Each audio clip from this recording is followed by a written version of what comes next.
Hey everybody, it's Troy Marsh, and this is the Columbus Closers podcast, where we sit down with successful business owners, usually in real estate, to talk about their biggest wins and also how they've overcome their largest defeats.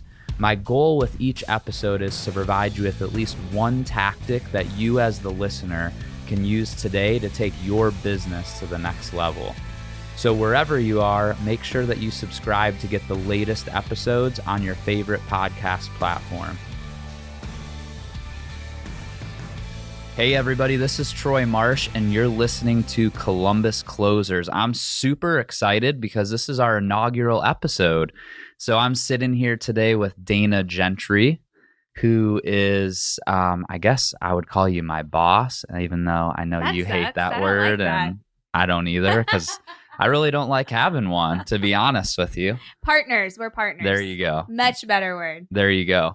So we just wanted to take a little bit of time here on the first episode to kind of explain what our podcast, or what my podcast, I guess, is going to be about and where we're going with it. So I would say that the biggest thing that I'm looking to get across in the podcast is just to let people know what top agents in real estate are doing to take their business to the next level, and also give advice looking backwards to those agents in the business that maybe aren't quite to their level yet, what they would have done differently, what tactics they use to kind of break through ceilings that they might have had. Yeah, I love that. I'm super excited for you that you're doing this. I was thinking about when we were listening to Gary Keller talk, and he was saying that this year people are either going to have organic growth or they're going to have disruptive growth.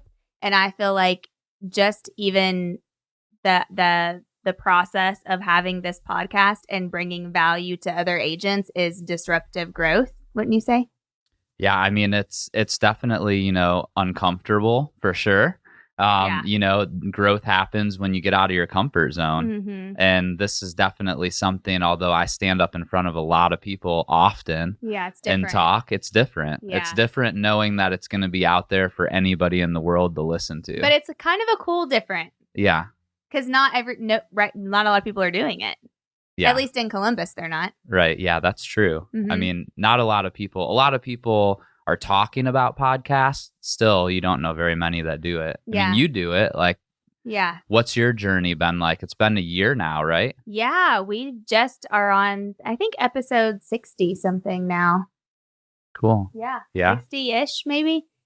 Yeah, 60-ish. So it's been right over a year since Linda McKissick and I started our podcast. And it was totally out of comfort zone for both of us. We didn't even know how to plug a microphone into our computer.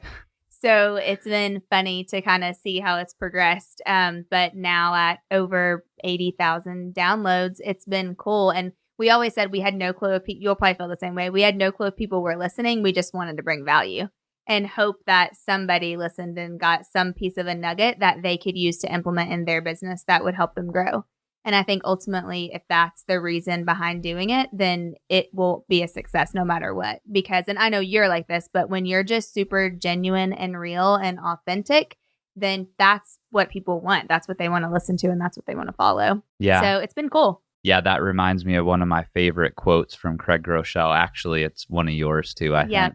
That people will always follow a leader who's always real versus one who's always right. Yeah, it's the best ever. And it's just, if you put everything through that lens, it always works. Well, and if you think about leaders, I feel like everyone could pop someone into their head who has to always be right versus then someone who is just real with them all the time. And I feel like you can always think of people like faces would pop into your head if you thought about that. And you're naturally going to gravitate towards the one who's always real. So I love that. Okay, why are you excited to do this podcast?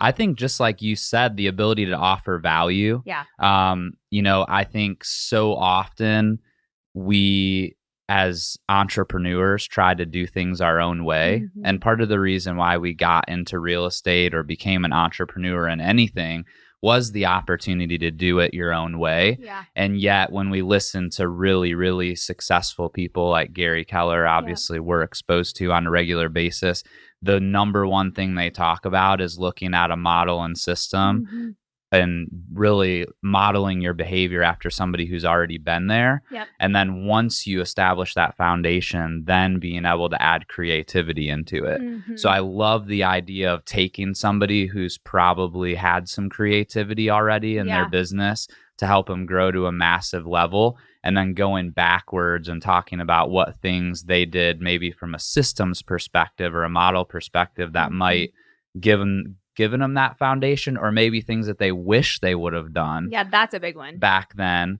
if they could go back and talk to, their brand new agent self, what advice would they have given themselves? I mean, I think that's something that could help everybody no matter where they're at in their business. Yeah. So I was thinking we probably should have started with this, but so you and I met like a little over a year and a half. I mean, not met, but got in business together a little bit over a year and a half ago. I think it would be beneficial for people to kind of understand how that happened and what the process is and what you've been doing over the last couple of years. The process of you stalking me for 3 months, is that the one that you're looking for? Or do you want to know? Stalking is such a harsh word. Or do you want to know what I did before that? Before the stalking. What caused you to start stalking me? There you go.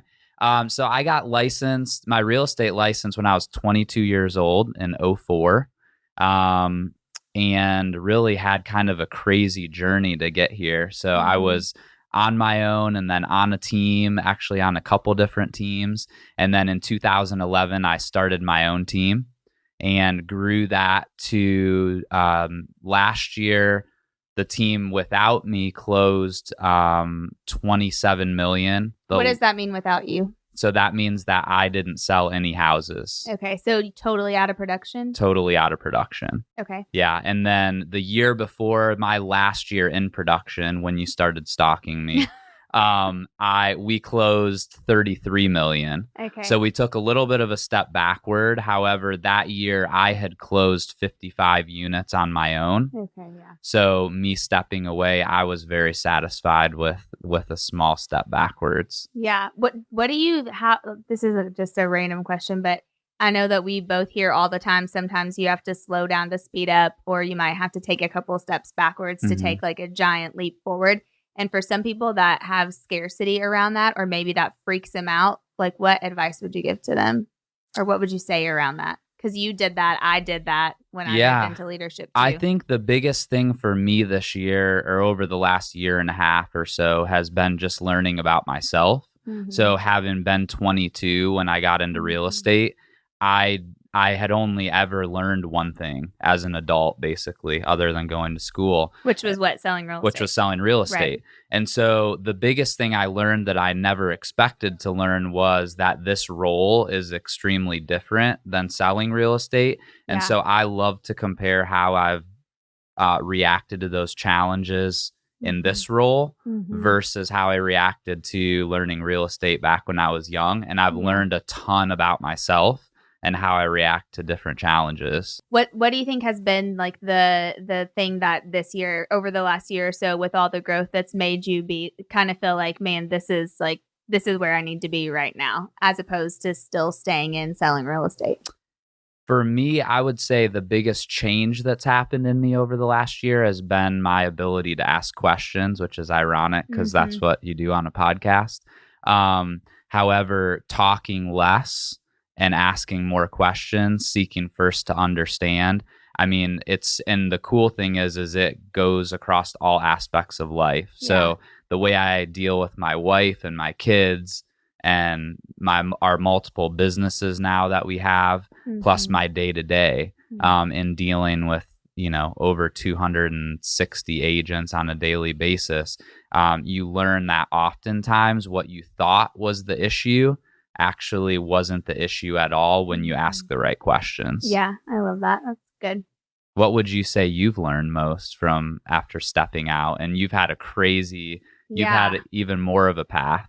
Gosh, I guess I haven't. So it was funny because I actually went and looked at a house personally. I think I shared this with you, but or I can't remember if I did or not. But I went and looked at a house personally day before yesterday for me. and I hadn't used like the thing to open a lockbox in 6 years. So I was like, oh, this is interesting. I totally had to like re-download everything and figure out how to do it.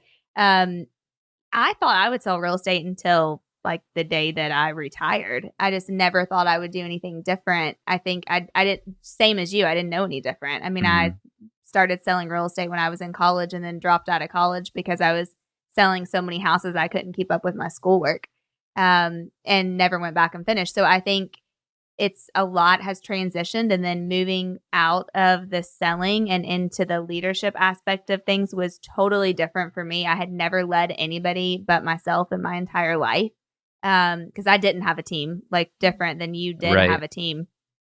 So I think for me, it's just been growing as a leader and realizing that when the leader gets better, everybody gets better. And so same as you, a lot of personal growth. I think it's funny because I always get frustrated, to be honest, when people say that they don't want to they don't want to take training classes, or they don't want to go learn, or, they don't think that they need it for their business, because I get so much out of every single thing I go to, just as much personally as I do business wise for stuff.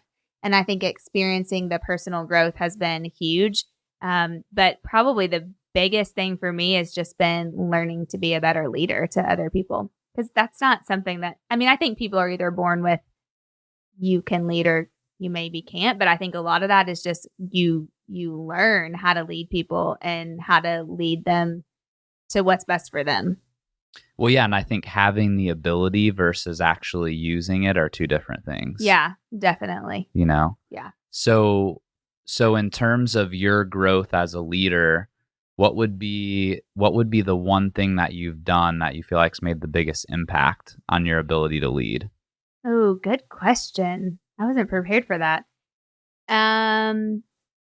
That's made the biggest impact, probably coaching. Honestly, I've had the same coach.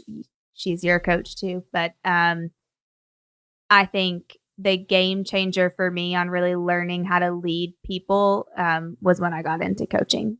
And, because sometimes you're like, is this the right thing to say or the wrong thing to say? Or is this the right thing to do or the wrong thing? You like self-talk a lot. Mm-hmm. And for me to be able to have her as a sounding board as I grew into a leader and went from leading, nobody but myself to all of these 100 people around me, I think it was important for me to be able to have a sounding board mostly, just so I didn't self-talk myself out of things or into things. So I would say coaching probably. What would you say? Yeah, well, I've noticed with Terry, you so often run things by. Like, it's not just a 30-minute coaching call once a week. Yeah. You, like, when you're making a big presentation or having a really fierce conversation, she's always involved in what those words look like. Unfortunately for her, probably, but no, she is. I think, and it's not even that, I just feel like it's always good to have another set of eyes on something, because nobody's perfect but Jesus, in my opinion. So I just feel like if it's something that's really important, or if it's a big decision, and leading people is a massive undertaking, I feel more comfort knowing that, and you and I share stuff back and forth. Absolutely. And so I just think it's good to have another set of eyes. Yeah, definitely. And feedback, what I think and what you think, what I think separately and what you think separately are so much better together, because you just get different viewpoints. Yeah. And so often, we're even between the two of us, we talk so much that I feel like sometimes we're on the same wavelength in a way that's almost dangerous. Yeah. So having, Terry come in as somebody who hasn't been involved in the 20 conversations about the topic, doesn't have any ties to the other person. Yeah. To just for that third party viewpoint. Yeah, well, because when you're running a team, or when you're an agent and you're growing your business, or when you're leading an office or anything that you're doing, sometimes you're in it, like you're in the muck. And so it's really great to have somebody who has like a 30,000 foot view, who has no emotional attachment to any of the people or to any of the issues or problems or opportunities or any of that, to just say, hey, here's what I see from like all the way up here, versus what we see sometimes from being in it. Yeah. And I think we were talking about this the other day too, our love for professional development. Yeah. And it's a great thing, and yet sometimes you need that person in your life Yep. to make sure that you're actually implementing what you learn, Definitely. because we love to go to those events. Yep. And just making sure that you have that coach in your life. It's been definitely a game changer for me. I agree with you. And then my second biggest thing, or close second, would definitely be the asking better questions. Yeah. I just was talking to somebody the other day about asking questions, and it made me think of Diana Kokoska and how she always carries around that book, and before she's going to meet with somebody, she would write like pages and pages of questions, just so that when she gets in front of them, she knows like she is taking advantage of every second of the time. Yeah. And really, the best leaders master how to ask really great questions at a high level. Okay, so now I have a question for you. What do you think the listeners of this podcast should expect, or like, what are you hoping that they'll get out of it? Because obviously your time's really valuable, and so are the agents that you're going to have on each episode. So I want to make sure that people understand that this is your intention, and this is what they can expect. Yeah, I think the biggest thing that I want the listeners to take away from really every episode is, A, what did that particular agent do to get to where they are? And then again, B, if they could go back and do something differently, what would that have been? I think filling in the gaps with their story and maybe really specific things, tactics about what they're doing in today's business, in today's world in the real estate industry, that our listeners could put into their business and have success with, is also valuable. I know we've talked a ton about this, but I really feel like we're going into a time within our industry where there's probably going to be more change than there's ever been. Yeah, that was my last thing I wanted us to talk about. Yeah. And so I really feel like over the next 1 to 3 years that agents are at different times, depending on what their business looks like, going to kind of lift their head up above the grass or whatever and realize that the landscape has really changed. And so how you react to that, I think, is going to impact whether people, can make it in the fourth industrial revolution with technology and how they integrate that. And I think some agents are going to fall victim to the idea that technology can replace the agent. And so they're either going to give up or depend completely on technology. And I really believe that the best agents are going to learn how to use technology to do functionary tasks and actually allow it to have them spend more time with people. Yeah. Because I think what we're seeing in society as a whole is that people want and value that face-to-face on a much higher level now, because we do so much through technology. So you did say something that I think you should elaborate on, because if there are listeners that are like, what the heck is the fourth industrial revolution? Like, what do you think is the biggest change? If there's agents right now that are like, I'm not experiencing any change in the industry. Yeah, I think I would describe the fourth industrial revolution as artificial intelligence that's powered by big data. Yeah. And I think all of us probably could relate most to Zillow as an example of somebody who has made a lot of moves over the last 5 to 10 years to get data from everywhere, including things like purchasing .loop and different things like that, and how they're going to use that in order to create a better consumer experience. Yeah. And start to do things that the agent historically has done. Yeah. I think it just makes me think of the fourth industrial revolution as something that touches every single human being on the planet. And we've only ever had 3 of them before, but it's crazy. It's like it's everywhere right now. I always give the example of even I don't watch a lot of commercials or TV, but I caught the one where the mom is like running in the kitchen from the garage, and she's carrying like all her grocery bags, and she's like, Alexa, preheat the oven at 350, and then it flashes over and the oven's turned on. It's like it's kind of everywhere if you think about it. Seriously, this is kind of sad, but that I had to put my dog down last week, and artificial intelligence really screwed me on Monday. It was like, you haven't ordered dog food in a while. It's time to order your dog food. You are kidding. I am not kidding. And it was like at night too. The whole family was sitting there, and we just all kind of like looked at each other, and it was like, was this beneficial? And my son was like, no. and it was like, do you ever want to hear these again? And he's like, no. So, but yeah, I mean, and obviously, God, that's crazy. Had it not happened, it would have been because we were actually close to being out of dog food. But yeah, it's just insane. Wow. Insane how it slowly infiltrates your life. And to be honest with you, like my kids, I mean, they live through Alexa. I know, it's like so crazy. I heard my 7-year-old this morning ask Alexa what the weather was. Yeah. And because he was trying to decide whether he's going to wear shorts or pants. Yeah, Adam's kids do it all the time. Crazy. It's so crazy. Yeah, it's crazy. So awesome. Well, Dana, I really appreciate you jumping on here just to kind of talk about what we're going to be going through in the upcoming episodes. And I look forward to all of you guys listening. I can't wait to hear who else you have on. I know, it's going to be awesome. Cool. Stay tuned. Thanks for checking out the latest episode of the Columbus Closers podcast. We really appreciate you sharing your biggest takeaway from this episode by tagging Columbus Closers either on Instagram or Facebook. And if you're interested in being a guest on a future episode, email us at info@columbusclosers.com. And if you would do me one favor, subscribe to this content wherever you're listening so you can keep up with the latest tactics and real estate trends so that you can take your business to the next level.